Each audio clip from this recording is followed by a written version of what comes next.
your mind has to seek discomfort. It has to seek these difficult tasks. You have to enjoy it.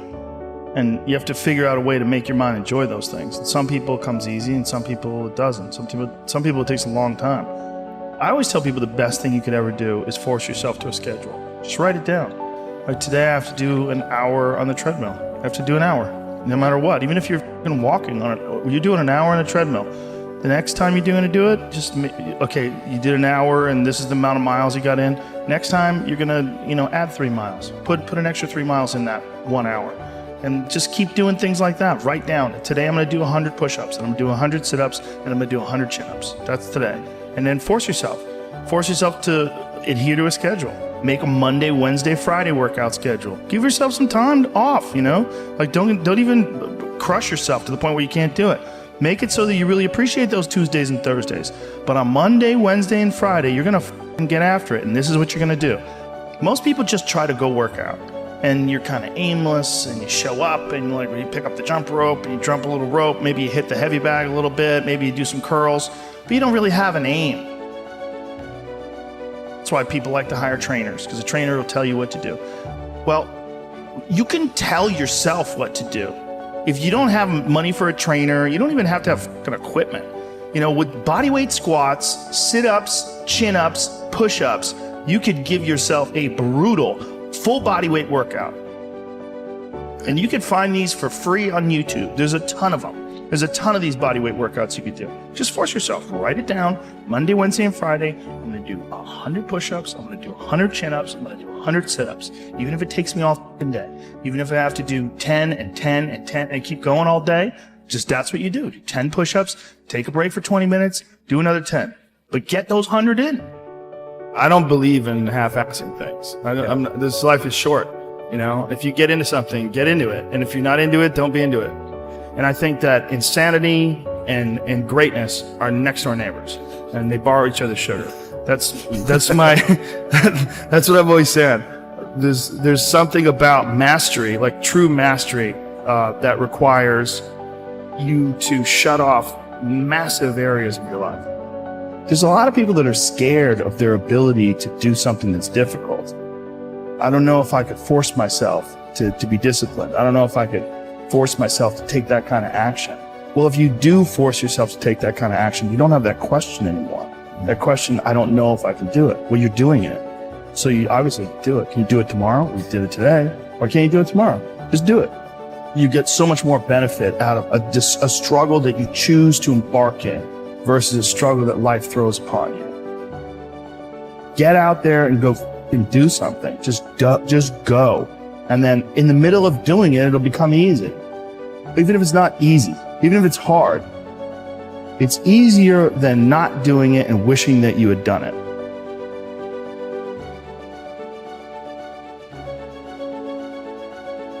Oftentimes people confuse discipline with focus. And this is why that's important. There are things that some people can excel at because they're focused on them and because they're drawn to it and they have an incredible passion for it. Versus like you tell a guy like, hey, you're going to study to be an electrical engineer. And it's like, I don't want to be a fucking electrical engineer. Well, you got to have discipline. And so they don't have the drive and they don't get excited about it and they don't do. But if you tell that guy, whatever, you're going to be a golfer and he loves golf and he's practicing every day and he becomes a professional golfer. And you say, well, I thought that guy didn't have any discipline. Well, it's not that he didn't have any discipline. He's just not interested in that other thing. I was never a disciplined kid, but I would find things that I loved and I was obsessed. And I always felt embarrassed by it because people would say, oh, your son, like to my mom, your son is so disciplined. And she'd be like, my son's f***ing crazy. Like, he's not disciplined. He finds these things and that's all he does all day long. Like, it's not really discipline because he doesn't clean his room. He's fucking lazy. There's all sorts of shit he's supposed to do. I never did my homework. There's all the, but if I had a thing that I was into, I was obsessed. You were crazy about it. But it would bother me that I didn't really have discipline. Like if I had jobs that I had to do, I didn't do a good job at them, like construction jobs that I had. But when it came to martial arts. How did you find those things though? How did you find those things? You stumbled upon them? Lucky. Just got lucky. Martial arts, I just got lucky. And it clicked with me like almost immediately. I became obsessed. you know, and I wanted to excel at it. And so I was just doing it all day long.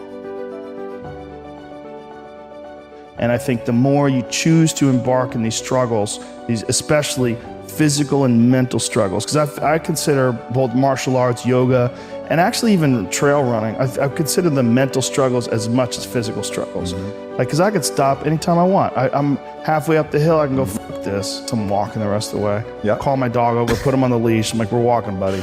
You know? But, or you could say, no, this is what I'm doing today. I have a very clear plan in front of me. My plan is we're doing 4 miles today. This is where we start. This is where we end. This is what we're doing. Sometimes when things are really hard to do, you think, oh my God, I gotta stop doing this. But once you do it and you complete it, you have a satisfaction, this sense of satisfaction that you did something really difficult that is irreplaceable. And some kids never get that, and they just stay fat and stupid their whole life. Right. And some kids, they get these little lessons, and then they realize, like, you can push yourself and you can get somewhere. You know, some kids get real lucky and they get involved in sports or martial arts early, and one of the best benefits of sports is you realize that through hard work you get improvement, through improvement you get success, through success you get that big dopamine rush, you get that good Confidence, feeling, right. You get confidence, you get this knowledge. You get the girl. Yeah, you get, sometimes, I didn't, but you get this knowledge that you can do something that's difficult and you can overcome, even though it feels like you can't. You're gonna have days where you suck, but those days are so motivational. I mean, that's the bright side of tragedy. So when you come through it, you really will have an appreciation for the moments without tragedy. You don't really feel it unless unless life burns you. You don't really feel it. It's one of the things that I tell people all the time, because a lot of people have a hard time defining themselves. They define themselves by failure because they failed. But I'm like, you're not your failures, you're you.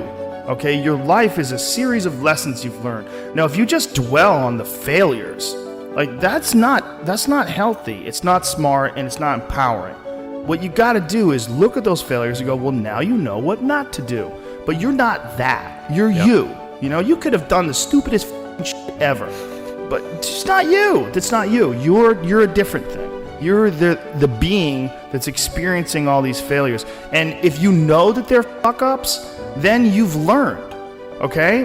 If you repeat them over and over again, well, then I can't talk to you. Yeah. You know, if you keep going back and doing the same stupid shit over and over again, well, you got a deeper issue. You know, I don't know what it is, but I don't have the time.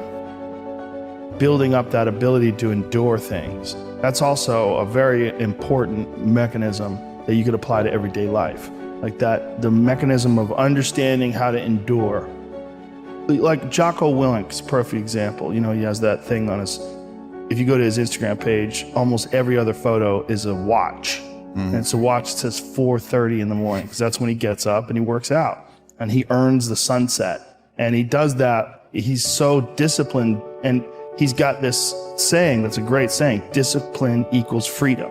And it's true, because he's able to force himself to do that every single time. There's no excuses. There's no breaks. There's no days off. It doesn't happen. So because of that, you're not scared. You know that you can keep doing it. You know that you can continue to perform.